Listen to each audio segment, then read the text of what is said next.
Today I'm going to be giving you the basic rundown of a speed strategy I developed for Kingdom Hearts 2 Final Mix Roxas Data Battle. For this battle you will need to be at level 99 critical mode, and you will also need max stats for bosses, so that will be 81 in defense, 81 in strength, and 81 in magic. That's not the absolute maximum stats you can get, but it is the maximum damage output you can get on any boss in the game. This will be done on the HD 2.5 remix, so you will see a difference in load times, especially with drive forms, because we will be using limit form in this battle. So for this battle, you're going to want to have Decisive Pumpkin equipped because it is the best Keyblade for ground combos.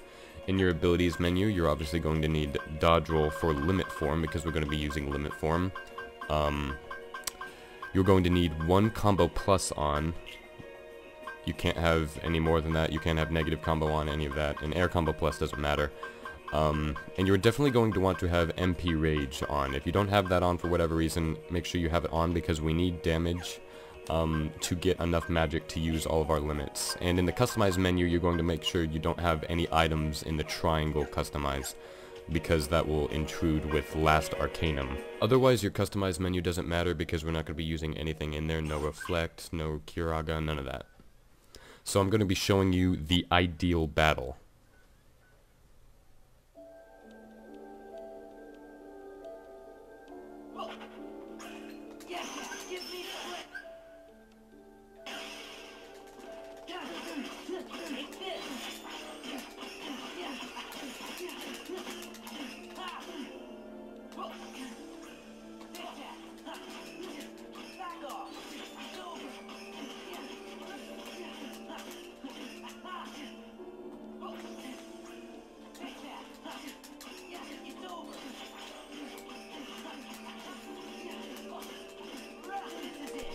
So everything you saw just happened within 31 seconds. I'm going to do my best to kind of slow it down and explain what just happened.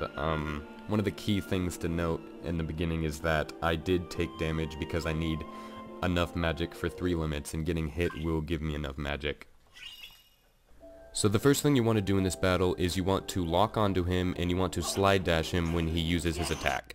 Slide dashing within his attack will allow you to slip through without damage and get a bit of free damage on him. Immediately after that, as fast as possible, you'll want to go into limit form. So you press up on the D-pad and press cross as fast as possible, and that will turn you into limit form and it'll knock him into the air. Because of 2.5's load times, you'll want to do a pause buffer. So after turning into limit form and hitting him into the air, you want to pause and wait a little bit. I usually wait for the E in pause to flip right side up before I unpause. After that's done, once you wait a second, you'll be able to rush him for a full combo. And after one Zantetsuken, you'll want to jump right into Last Arcanum. So you want to do L1 in triangle. Make sure you land all of the bashes and do not do the finisher because that will trigger his revenge value and you don't want that. So once you finish your Last Arcanum, you'll want to stand there and allow him to attack you. And if you got the right RNG, he should do his take that move. Just stand there and get attacked and you should be blown away. Like I said, the reason you want to stand there and get hit is so that we can get enough magic to perform 3 Last Arcanums. So right after you've been blown back, you want to dodge roll into his take that move and that will evade the damage, and you want to get a full combo on him and do Last Arcanum again.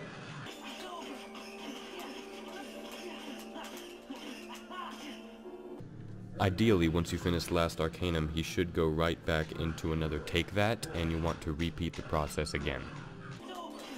So if you did everything correctly, this final Last Arcanum should finish him off. You will notice that I had to use the finisher to finish him off, however, because I did not do enough damage to just finish him off with just the normal bashes, so I did have to use the end to finish him off. That will happen sometimes, and if the end doesn't finish him off, well, you're fucked. So now I'm going to be showing you the non-ideal version of this strat. It is a lot more difficult and it is slower, but it is doable.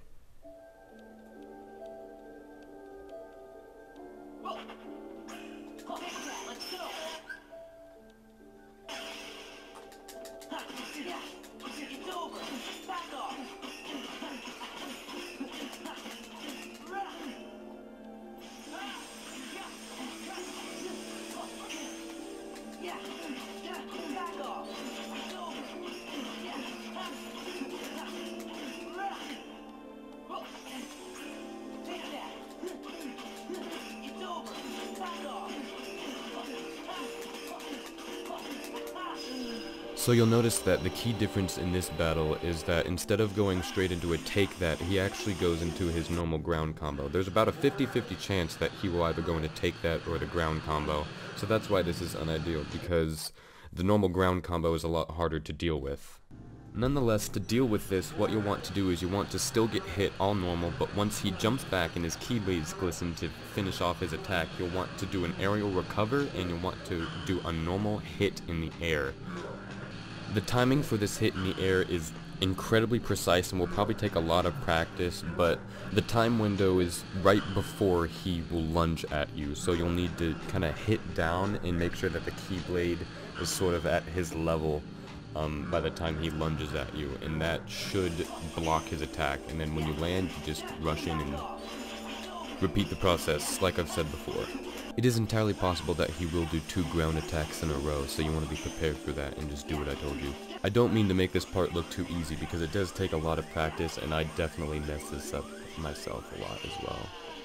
The next thing I want to mention that probably wasn't very noticeable to you was that when he did eventually use his take that, he did knock me back a little bit too close to the wall. And the reason I want to mention that is because it's kind of dangerous if you want to dodge roll and you're too close, because you could get hit and that would completely mess up what you're trying to do. It's an easy fix though, because all you need to do is take a few steps back and then dodge roll in, no biggie. The final thing I want to mention about this battle is that if you do happen to mess this up and you're doing a speedrun or something like that and you want to recover, note that if you do mess up, he will immediately rush into the center and start shooting his little orbs at you. So you will lose some time there, but once that's over, he will rush at you and most likely do take that or ground attack, so you can be prepared for that and do what I've showed you to get yourself back on track.